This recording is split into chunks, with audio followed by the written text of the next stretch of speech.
શ્રી કુંદ વિરચિત સમયસારથી પરમાગમ. એમાં આપણે 44 ગાથા ઉપર આપણે આવ્યા છીએ. કાલે ચાલતું હતું એમાં એના ટીકા છે 91 પાને. એમાં કેટલા બોલ પહેલા તો લીધા? પહેલા એની વાત લીધી કે એક પહેલા તો અસ્તિત્વ એનું સિદ્ધ કર્યું, અધ્યવસાન આદિ ભાવો બધા છે. પછી બીજું શું એમાંથી લીધું કે એના જાણનારા છે, એ કોણ છે? અર્યંત દેવ. પછી ત્રીજું શું લીધું? એ અર્યંત દેવ એના કેનારા છે. કાલ આવ્યું હતું ને, ક્યાં 3 આવ્યા હતા? અર્થ સમય, જ્ઞાન સમય અને શબ્દ સમય 3 આવ્યા હતા ને, એટલે આપણે ત્યાં સુધી પહોંચ્યા હતા. હવે એનાથી આગળ કે તેવો ચૈતન્ય સ્વભાવમય જીવ દ્રવ્ય થવા સમર્થ નથી, કે જે જીવ દ્રવ્ય કેવું છે? ચૈતન્ય ભાવથી શું એવા પૂતગલ દ્રવ્યથી અતિરિક્ત એટલે ભિન્ન કહેવામાં આવ્યું છે. તો આ રીતે અમૃતચંદ્રાચાર્ય દેવ કોની સાક્ષી લઈને આખી વાત લીધી? અરિયંત પરમાત્માની વાત. પોતે 39 થી 43 એમાં વાત કરી અજ્ઞાની જીવના 8 પ્રકારના અભિપ્રાય. એને હવે કેમ વિપરીતતા છે એ તો હજી પછી આપશે. એક પેલા કે છે કે આ વાત અમે એકલા કહેનારા નથી, ભગવાને એ અધ્યવસાનાદિ ભાવો જોયા, પછી એને કહ્યા છે. તો કેવા છે? પૂતગલ પરિણામમય છે, કે જીવના સ્વભાવ નથી. કોઈને એમ થાય કે અધ્યવસાન આદિ ભાવ ક્યાં થાય? પૂતગલમાં થોડી થાય, જીવમાં થાય ને. અને છતાં અહીંયા શબ્દ શું વાપરો છે? જે એમાં શબ્દ છે ને, પૂતગલ દ્રવ્યના પરિણામમય કહેવામાં આવ્યા હોવા. બીજી લાઈન છે ટીકાની, કયો શબ્દ લખ્યો છે? પૂતગલ દ્રવ્યના પરિણામમય. પૂતગલ ના હોય તો પૂતગલ કોને કહેવાય? પૂતગલ કોને? પૂતગલ કોને કહેવાય? આપણે એટલું પેલા લઈએ.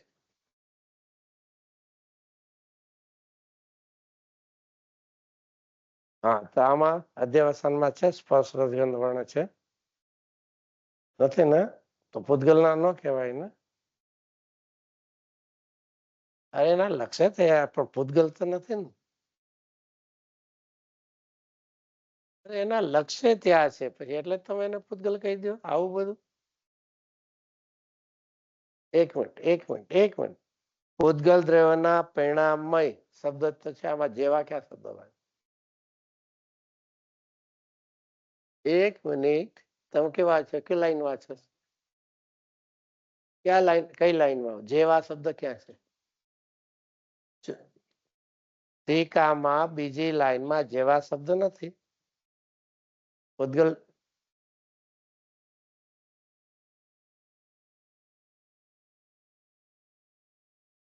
બીજી લાઈનમાં શું શબ્દ વાપર્યો છે? જેવા શબ્દ તો ક્યાંય નથી. જેવા શબ્દ ક્યાં છે? નહીં છે. જેવા શબ્દ છે એમાં પ્રિન્ટ છે. તો પછી ક્યાંથી આવ્યો જેવા શબ્દ? ક્યાંથી? એવું ન કહેવાય, એનાથી તન્મય કહેવાય. જેવા તો હજી કમ્પેરિઝન થાય. પૂતગલ પરિણામ મય એ રૂપ આવ્યા. ઓલા જેવા તો બેની શું થાય? કમ્પેરિઝન થાય. હા, તો કહેવામાં આવ્યા હતા, ભગવાને કીધું, ખાલી કેવા ખાતર નથી કીધા. કહેવામાં આવ્યા ભાઈ આ તો ઠીક છે કહેવાના, એમ નથી. ભગવાન દ્વારા કહેવા આખું આ એટલે છે ને એક બહુ જ સમયસાર સુધી પહોંચવું હોય તો સમયસારની શૈલીથી વાંચવું પડશે. સમયસારમાં એવી શૈલી છે કે જેના લક્ષ્ય થાય એના સાથે અભેદ કરી દે. અધ્યાત્મ શૈલીમાં શું હોય છે? વિષય અને વિષય કરનારને અભેદ કરે. આવું ક્યાંય છે આગળ? શુડ બી એની જે વે છે કહેવાની, એનાથી ફેમિલિયર થવું પડે. દરેકની પોતપોતાની જેમ સ્ટાઇલ હોય છે એમ અહીંયા 11મી ગાથા છે ને, 11મી ગાથા ખબર છે બધા. એમાં કોને ભૂતાર્થ કીધું છે? ભૂતાર્થ કોને કીધું? 11મી ગાથા આપણે ખોલીને જોવા. નાગ નાયક તો શબ્દ નથી.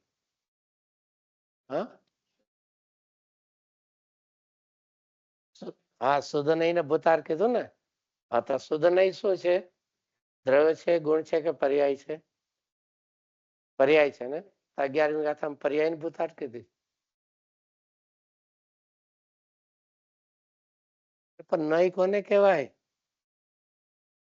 એટલે માટે કે ન્યા નય એટલે ભાવ સુજ્ઞાન નો એક અંશ એવી ન લેવું.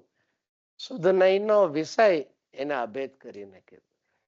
જ્યાં જેવી એમ અલ્ટિમેટ તો એ જ છે, એના લક્ષ્ય થાય. પણ આ એક એની શૈલી હોય. સમય સારની અધ્યાત્મ શું કરતું હોય છે? શું કરતું હોય છે? સંકેલતા હોય છે. અને આગમ શૈલી શું હોય છે? વિસ્તાર કરતા. એ ઓપોઝિટ છે.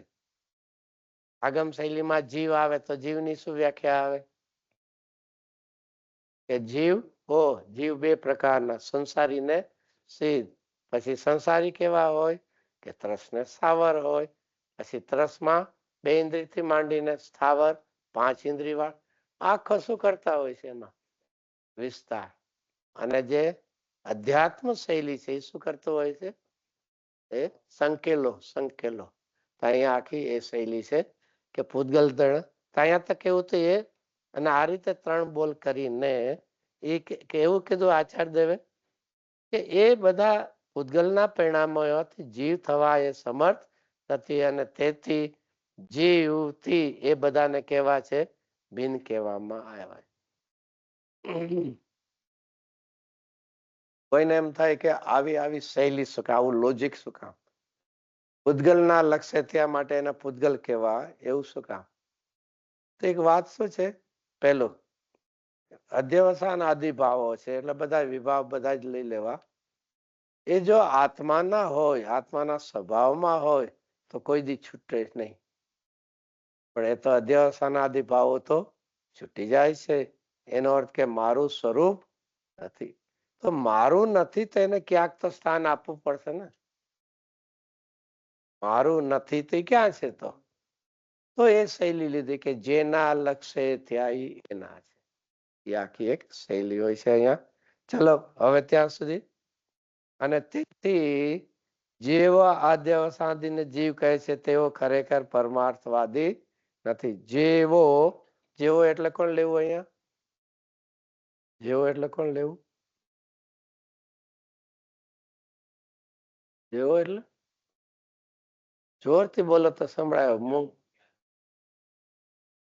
જે 39 થી 43 ગાથામાં 8 પ્રકારના કીધા હતા એની વાત છે.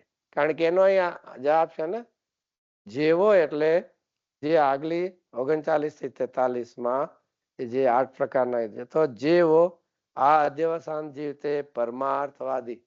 પરમાર્થ અને વાદી એટલે શું? આમ એક્ઝેક્ટ શબ્દ હોય તો સારું છે.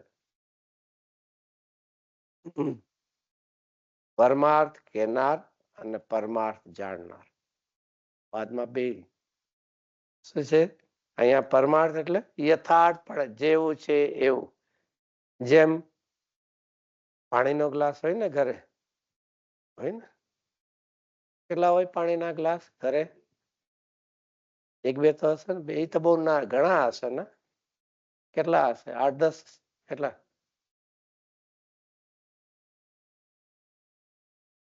કેટલા ગ્લાસ ઘરે? કોઈ મહેમાન આવે પાણીનો ગ્લાસ તો આપો ને. અરે ભાઈ, જો એ કહેવાની છૂટ છે, માનવાની મનાય છે.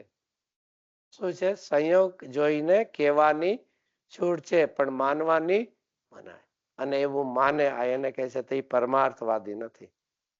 અહીંયા કહે છે કે પરમાર્થવાદી જેવું છે તેવું કહેનાર નથી. અને બીજી રીતે જેવું છે તેવું વસ્તુનું સ્વરૂપ એના એ જાણનારા એ નથી. હવે આવું બધું શીખવું પડશે. સમ્યક દર્શન માટે શીખવું પડશે. હવે આવું તિરેંજ ને ક્યાં ખબર હોય? એને કરતા એ સહેલું ને, તિરેંજ નું સમ્યક દર્શન સહેલું. તેમ આવું બધું ક્યાં શીખવાનું હોય એને? આપણે એવું લેવું છે ને આટલું બધું શીખવાનું. જો હવે આપણે વિચારીએ કે મૂળ ગાથામાં બંદકુંદ આચાર્યદેવ કોની સાક્ષી આપી? કેવળી જીન છે ને, ભગવાનની આપી. એમને જાણ્યું ને કહ્યું. અમૃતચંદ્રાચાર એમાં શું એડ કરે છે? ભગવાનની વાણીમાં આવ્યું તો બે આવી જાય. ભગવાનને કહેનારા છે વાણી અને સર્વજ્ઞ, બે વાત આવી. એ સિવાય અહીંયા શું ઉમેર્યું? આગમ, જો વાણી છે એટલે આગમ તો છે. શું એડ કર્યું? યુક્તિ અને સાથે સ્વાનુભવ. એવા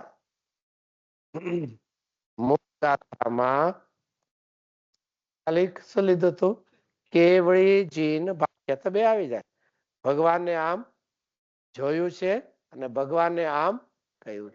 હવે એમાં અમૃતચંદ્રાચાર્ય શું ઉમેરે છે કે પોતે આગમ તો છે જ, યુક્તિ. યુક્તિ એટલે તર્ક, તર્ક, લોજિક થી. અને આવું ક્યાં આવે છે?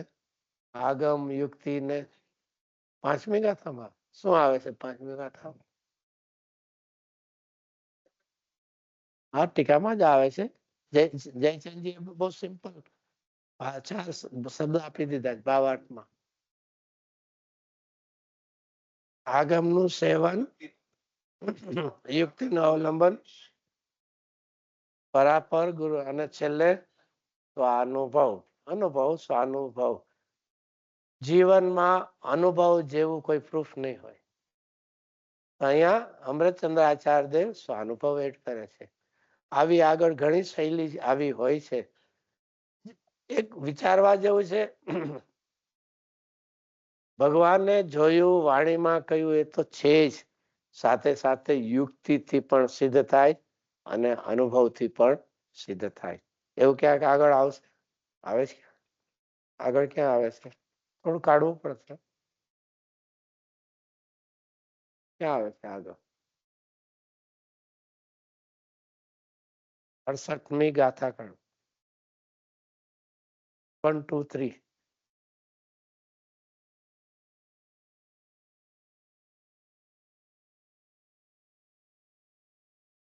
એમાં ટીકા છે એની ત્રીજી લાઈન. જવ પૂર્વક જે જવ થાય તે જવ જ હોય એ ન્યાય. આ ન્યાય આવ્યો. યુક્તિ આવ્યું એટલે લીંબોળી વાવીએ અને એમાંથી આંબો આવે. આવે ને? કેમ ન આવે? અરે ભાઈ, જે બી હોય એવું આવે. તો એ શું આવ્યું? એક લોજિક આવ્યું આપણને, યુક્તિ, ન્યાય આપ્યું. પછી એનાથી આગળ ગુણસ્થાનોનું સદાય અચેતનપણું તો આગમથી સિદ્ધ છે. આવ્યું બીજું બોલ. અહીંયા જે આપણે હતો એ આચાર્ય કે છે આ છે આગમમાં આવ્યું, તમે કેમ નથી ખબર? એ આશ્ચર્ય હોય. એ સાહેબ ઓલામાં શું કહે, ઓપન સિક્રેટ છે કે આ તો વાત આગમમાં આવેલી. આમાં એક ફરક શું પડે છે? શું ફરક પડે? આપણે એ અધ્યાત્મ શૈલીના શાસ્ત્રોનો અભ્યાસ, એ ગુરુદેવસિંહના પ્રતાપે આપણને અધ્યાત્મ શૈલીના શાસ્ત્રોનો અભ્યાસ. સામાન્યપણે હોય તો કેવા હોય છે આપણને? કે એવાય કદાચ વાંચતા છે ને, ગણાનુયોગની શૈલીના હોય, પ્રથમાનુયોગના, ચરણાનું. અહીંયા શું છે? દ્રવ્યાનુયોગ, અને દ્રવ્યાનુયોગમાં પણ અધ્યાત્મનું. તો આવ્યું અમૃતચંદ્રાચાર્ય કહે છે ગુણસ્થાનું. અહીંયા અચેતન છે ને, અચેતન. અચેતન ડઝ નોટ મીન કે એ પૂતગલ છે. એમાં ચેતનપણું નથી, એમાં જાણવાની તાકાત નથી, એ માટે અચેતન. અચેતન બે પ્રકારના છે. આવું બધું શીખવું પડશે. એટલે એમાં ચાલો જવું છે, બધું જવું છે.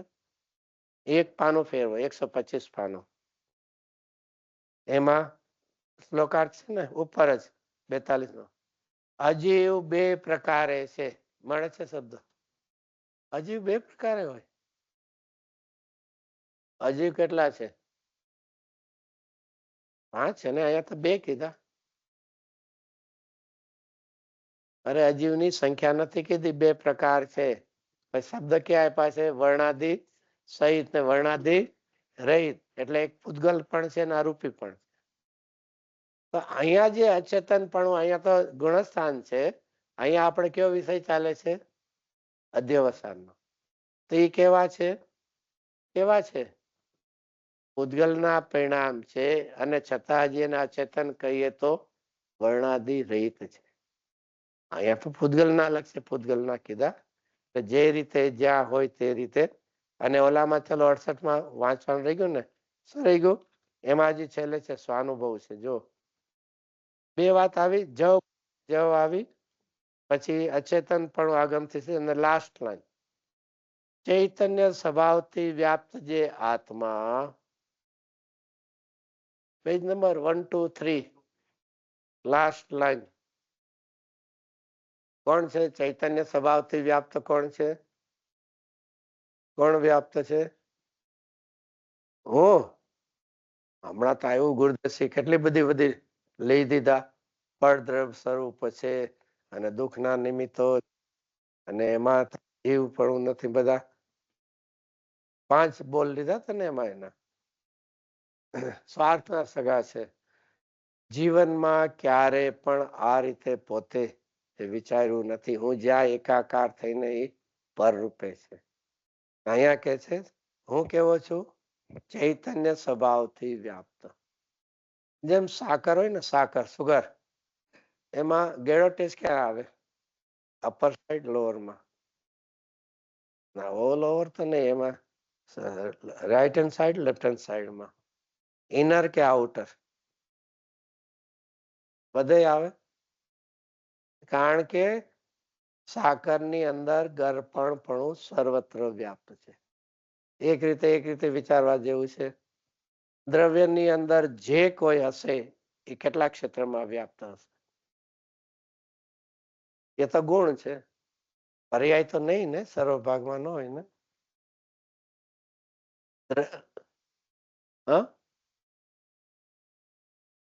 કોણ?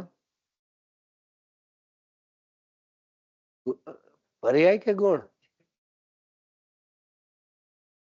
જે દ્રવ્યના પૂરા ભાગમાં અને સર્વ અવસ્થામાં વ્યાપે તેનું નામ શું કહેવાય? શું કહેવાય? તો પર્યાય તો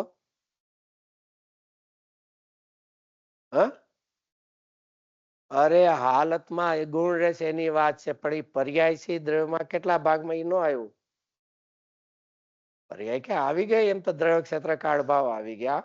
આ તો ફરીથી નહીં, આવું બધું પાઠશાળા તો ભણ્યા હોય ને, કે ભૂલાઈ ગયું હોય બધું. ત્યાં કોની ડેફિનેશન છે? ગુણની. તો દ્રવ્યની અંદર ગુણ કેટલા એરિયામાં હોય અને ક્યારે હોય? ફોરએવર હોય. પર્યાયની વાત નથી આવી. અરે પણ પર્યાય દ્રવ્યના કોઈ ને કોઈ ભાગમાં એવું હોય છે ને. અરે ગુણનું પરિણામ એટલે કઈ બધે હોય એવું કઈ ત્યાંથી. એટલે હા, એટલે એ બધું લઈ લેવાનું, ઇમ્પ્લાઇડ લઈ લેવાનું. એક બહુ જ વિચારવું, દ્રવ્યની અંદર જે હશે પૂરા ક્ષેત્રમાં હશે, ચાહે સો ગુણ હો, ચાહે સો પર્યાય. અને એના ઉપરથી પર્યાયની વ્યાખ્યા કરવી હોય ને, અહીંયા તો ગુણની છે ને, કેવી રીતે આવશે? ચલો લેવી હોય તો. જે દ્રવ્યના પર્યાય કોને કહેવાય? એની પૂરામાં, જે દ્રવ્યના પૂરા ભાગમાં અને પછી આગળ એક સમય માટે રહે તેનું નામ પર્યાય કહેવાય. શું છે? ગુણ માટે સર્વ અવસ્થા આવશે, અને પર્યાય તો એક સમય હોય ને, એક સમય રહે છે એ રીતે. એટલે કહેવાનું છે કે દ્રવ્યની અંદર એવા કોઈ ટુકડા નથી કે અમુક ક્ષેત્રમાં રહે ને અમુક ક્ષેત્રમાં ના રહે. તો જયા ચૈતન્યવાદ જે આત્મા, તેનાથી ભિન્નપણે ગુણસ્થાનો ભેદ જ્ઞાનીઓ વડે સ્વયં ઉપલબ્ધ હોવાથી, એવો શબ્દ છે, ઉપલબ્ધમાન હોવાથી. આ શું આવ્યો? અનુભવ આવ્યો. સ્વાનુભવ. જ્ઞાનીએ જ્યારે આત્માની અનુભૂતિ થઈ ત્યારે એમને કયું ગુણસ્થાન જોયું? કેમ સમ્યક દર્શન થાય ચોથું આવે કે ના આવે? તો સમ્યક દ્રષ્ટિએ અનુભવના વખતે કયું ગુણસ્થાન દેખાણું? શું આમાં મુનિરાજ જ્યારે અંતર્મુક્તામાં જાય છે ત્યારે કયું ગુણસ્થાન દેખાય છે? શુદ્ધોપયોગમાં 7મું ગુણસ્થાન દેખાય ને અંદરમાં? હા કે ના? એટલે હોય તો દેખાય જ ને. પછી અહીંયા અનુભવના કાળે આથી છે ને હજી 50 થી 55 બહુ સરસ વ્યાખ્યા આવશે. આપણને વિચાર નથી આવતો કે આચાર્ય કેવી રીતે આખું વસ્તુ સ્વરૂપ એસ્ટાબ્લિશ સિદ્ધ કરીને દેખાડ્યું. જે મારા અનુભવમાં ન આવી મને મારા નથી. શું છે? જે આત્માનો અનુભવ, તેનો અર્થ શું થયો? આત્માના અનુભવના કાળે જેનું લક્ષ ન રહે એ બધા આત્મા નથી. એમાં કેટલા બોલ લીધા છે? 29 બોલ. અહીંયા તદ્યવસાનની વાત લીધી. તો અહીંયા આપણે એ ગુણસ્થાનની વાત લીધી. હવે આપણે અહીંયા આવી જઈએ ફરીથી. જે આગલા 39 થી 43 વાત કરી એ બધા સાચું કહેનારા નથી, પરમાર્થવાદી નથી. કેમ નથી? કે એ જે માને છે એમાં આગમ, યુક્તિ અને સ્વાનુભવથી એમની વાત પ્રૂવ થતી નથી. પક્ષ બાધિત છે એટલે એનાથી વિરુદ્ધ છે. એની માન્યતા આગમથી વિરુદ્ધ છે, યુક્તિથી વિરુદ્ધ છે અને સ્વાનુભવથી પણ વિરુદ્ધ છે. હવે જો નીચે પણ આપણને આપે છે. પહેલા તો આગમ આપે છે. તેઓ જીવ નથી એમ સર્વજ્ઞનું શું છે? વચન, એટલે ભગવાનની દિવ્ય ધ્વનિ. એમાં એક વાત આવી. પછી સ્વાનુભવ ગર્ભિત યુક્તિ બે કમ્બાઇન્ડ લીધા. સ્વાનુભવ અને યુક્તિ બેને કમ્બાઇન્ડ લીધા. એ પોતે આખો વિષય. હવે અહીંયા 8 બોલ, ઓલામાં જેમ 8 બોલ હતા એમાં અહીંયા 8 બોલ આવે છે. હવે જેમ ઓલાએ દ્રષ્ટાંત આપ્યું, અમૃતચંદ્રાચાર્ય પોતે કે સુવર્ણ છે એ કઈ કાળો નથી દેખાતો. જેમ સુવર્ણ છે એ કાળાથી રહિત છે, એમાં ચિત્ત સ્વભાવ જીવ કેવો છે? જો આમાં દરેકમાં એક કોમન શબ્દ આવશે,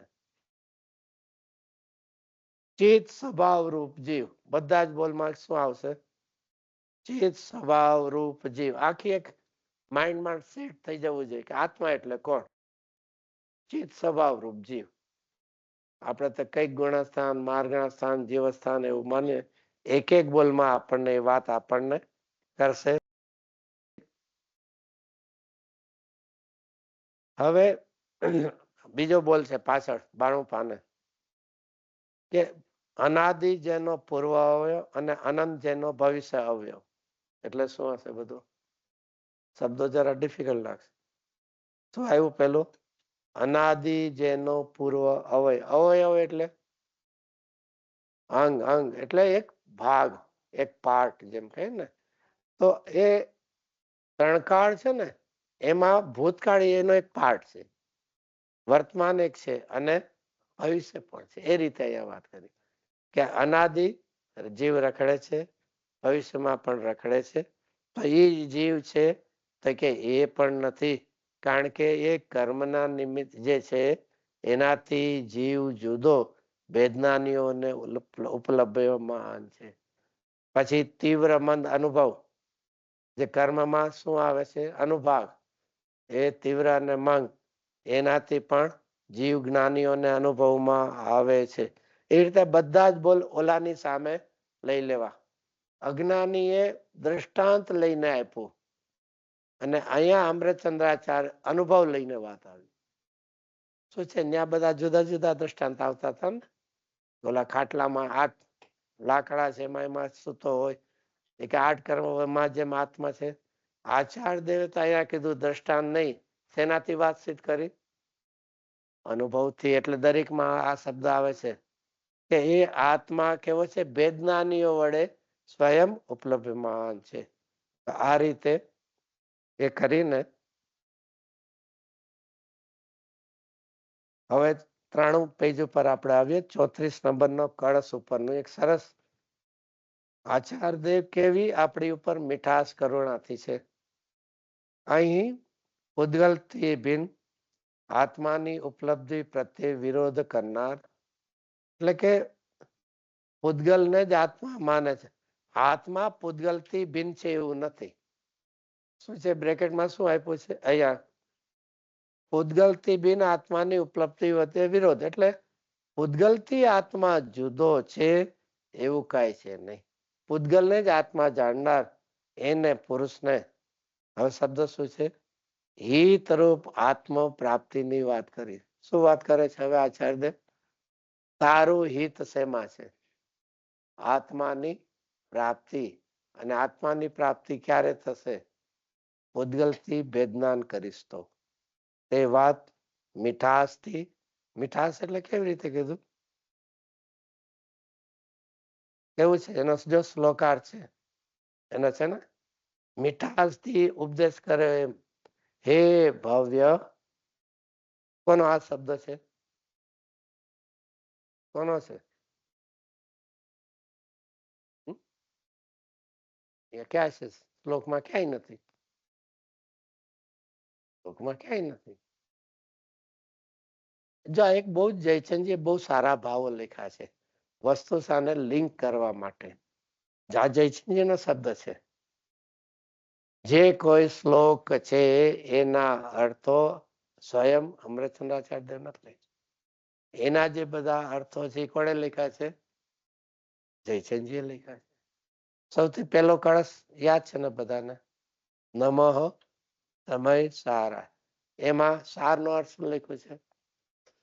જયચંદજીએ શું લખ્યું છે? દ્રવ્ય કર્મ, ભાવ કર્મ, નો કર્મથી રહિત. એ પોતે લખ્યું છે. એટલે બહુ સુંદર રીતે અર્થ કરીને, જેમ રાજમલજીએ કલશ ટીકામાં પોતાની શૈલીથી કરી, અનુભવ પ્રધાન, એમ અહીંયા પણ જયચંદજી આખી લિંક લેવા માટે. તો ફરીથી અહીંયા હે ભવ્ય કોને કીધું? યુ નો ધ ભવ્ય. ભવ્ય એટલે શું? જવાબ દેવાનો, ભલે ચિંતા નહીં કરવી, આવડી જાય ધીરે બધા. વાત એવી છે. નિકટ, પાકું,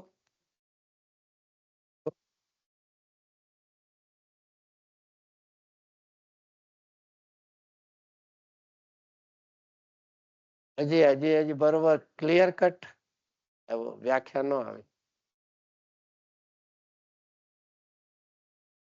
એની મોક્ષની યોગ્યતા વાળો છે, એટલે ગમે ત્યારે વહેલો કે મોડો મોક્ષે જવાનો છે. જશે ને? એટલે અહીંયા ભલે અહીંયા આપણે ભવ્યની વ્યાખ્યા લઈએ છીએ. અહીંયા બેઠો છે ભવ્ય એટલે મોક્ષની લાયકાત, કરેક્ટ. અને એનો છે વહેલો કે મોડો ગમે ત્યારે મોક્ષે જશે. નહીં, નિકટ ભવિ એટલું એડ કરી દીધું. યોગ્યતા છે એમાં નિકટ ભવિ ક્યાંથી એડ કરી દીધું? નિત્ય નિગોદમાં પણ ભવ્ય જીવ છે. શું છે આ? એક લાયકાત, યોગ્યતા એટલે શું કહેવાય? એલિજિબિલિટી છે, ગેરંટી નથી. ભવ્ય એ શું છે? એક ઓપ્શન, પોસિબિલિટી છે, ગેરંટી નથી. ભવ્યતા પ્લસ પુરુષાર્થ તો પરિણમન થવાનું. ભવ્ય એટલે એમ ના સમજો આપણે વેલા મોડા ભયું જશે. ભવ્ય જીવ પણ અનાદિના અહીંયા સંસારમાં પણ રહે. અહીંયા તો આપણને એ કીધું કે તારી લાયકાત તમે જોવે છે. આચાર્ય કહે છે અમે શું જોઈએ? તારી પુરુષાર્થ તારે કરવા. ફરક શું પડે છે? તમે મારી લાયકાત જોઈ, પુરુષાર્થી તમે કરે. થોડુંક આટલું એડ કરી દો. પુરુષાર્થ તારે કરવો પડશે. તારી લાયકાત અમે જોઈએ છે, નો ડાઉટ, પણ પુરુષાર્થ કોણ કરશે? તારે કરવો. અને એમાં બીજો નકામો કોલાલ કરવાથી શો લાભ? કોલાલ ક્યાં? આપણે હવે તો ઘરમાં શાંતિથી અમે એકદમ સાયલન્ટ હતા. કોલાલ ક્યાં હોય? ઝઘડો થાય ને બધે ત્યાં હોય ને. તો ક્યાં હોય? ઝઘડો થાય ના કોલાલ ન હોય.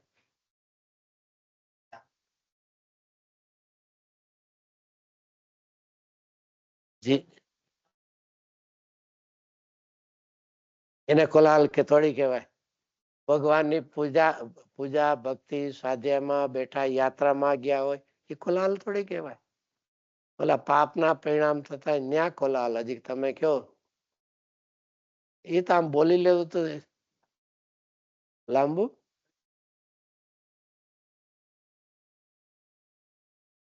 જીવનમાં છે ને એક કોલાહલ શબ્દ એટલે શું? ચાલ આમ બીજું ભલે કોલાહલ શું છે એમને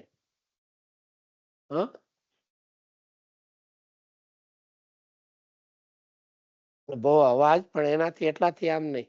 બહુ અવાજ છે ને સ્ટેડિયમમાં જાઓ મેચ રમાતી અવાજ બધા સાયલન્ટ જ બેઠા હોય ને તો એને કોલાહલ કહીએ.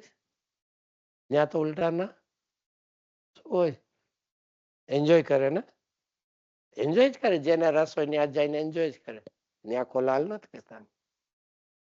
શું છે મ્યુઝિકમાં આમ કાન ફાડી એટલો અવાજ આવતો તો ત્યાં કોલાહલ નથી બોલતા આપણે. કોલાહલ એક છે કે જ્યાં આપણી રુચિ લાગતી નથી, જ્યાં ગમમાં પડવું નથી, કોલાહલ છે અહીંયા. અવાજ તો એ તો એગ્રી ને. સ્ટેડિયમમાં ગયા હોય તો કેટલો અવાજ આવતો હોય ખબર નહીં. ત્યાં કોઈને નોઇઝ પોલ્યુશન ન લાગે અને મંદિરમાં ભક્તિ કરીએ તો શું લાગે એને? એક વિચાર જ અહીંયા કોલાહલ એટલે શું છે? ખાલી અવાજ, લાઉડ અવાજ એ રીતે એમ નથી, પણ એની સાથે શું એડ કરવાનું છે આપણે? કે જ્યાં આપણને રુચિકર ન હોય, ઉપયોગ ન લાગે. અને અહીંયા બીજો શબ્દ હજી શું લખ્યો છે? બીજો નકામો. નકામો એટલે ખબર છે ને? અકાર્ય. અકાર્ય નકામો, યુઝલેસ કરતા હજી કઈ અપ્રયોજન. Very good. હજી જેનાથી તારા કાર્યની સિદ્ધિ નથી થવાની. અપ્રયોજન એટલે શું છે? તું ગમે એટલા વિકલ્પ કરીશ, તને તારું કઈ એચીવ નહીં થાય. તને અહીંયા આચાર્યદેવ શું કીધું છે? હે ભવ્ય બીજો. બીજો એટલે નંબર બીજો, ત્રીજો, ચોથો એમ. બીજો એટલે આત્મા સિવાયના બીજા વિકલ્પોમાં તું જોડાણ છો એ શું છે? બીજો. એ પણ સાથે કેવો છે? નકામો છે. અને શું છે? કોલાહલ છે. તના માટે રુચિકર નથી અને કરવાથી તો શું લાભ છે? તું કોલાહલથી તું વિરક્ત થા. પછી કેટલા મહિનાનું આપણને શેડ્યુલ આપ્યું છે? સિલેબસ કે ને સિલેબસ કેટલા મહિનાનું ખબર નહીં. માસ્ટર ડિગ્રી કરવી હોય તો 2 વર્ષ 3 વર્ષ જઈ આવે. અને અહીંયા આપણને ખાલી આચાર્ય દે એવું તો આપણે કરીએ. શું અમે તો વર્ષોથી કરીએ છીએ. ઓલરેડી ને 6 મહિના ને ઘણું બધું કર્યું છે ને. તો શું કરું? તારી જેમ કાળને ગણીને કરીને 6 મહિના નહીં. જ્યાં આત્માની રુચિ લાગે છે ત્યાં એ કાળ જ દેખાતો નથી. તું તો કાળ ગણીને કરે છે. અમે અહીંયા દરરોજ 2 કલાક કરીએ. તમે કાંઈ નથી કરતા, હું તો 4 કલાક. તે કોને ગણ્યો? કાળને ગણ્યો. આત્મા ચૂકી ગયો તું. જેના માટે કરવું તું એ ચૂકી ગયા અને જે નહોતું એ કરી ગયા. આ તેના જેવી થોડીક ફુલિશનેસ. જ્યાં હીરો લેવા ગયા હોય અને ઓલા હીરાની ડબ્બી ને બધું દેખાડી, હીરાની ડબ્બી લઈને આવ્યા ને હીરો મૂકીને આવ્યા. એમાં અહીંયા જેના માટે કરવું છે એ આત્માને તો ભૂલી જઈએ. ગુરુદેવ એના માટે કઈ કહેતા?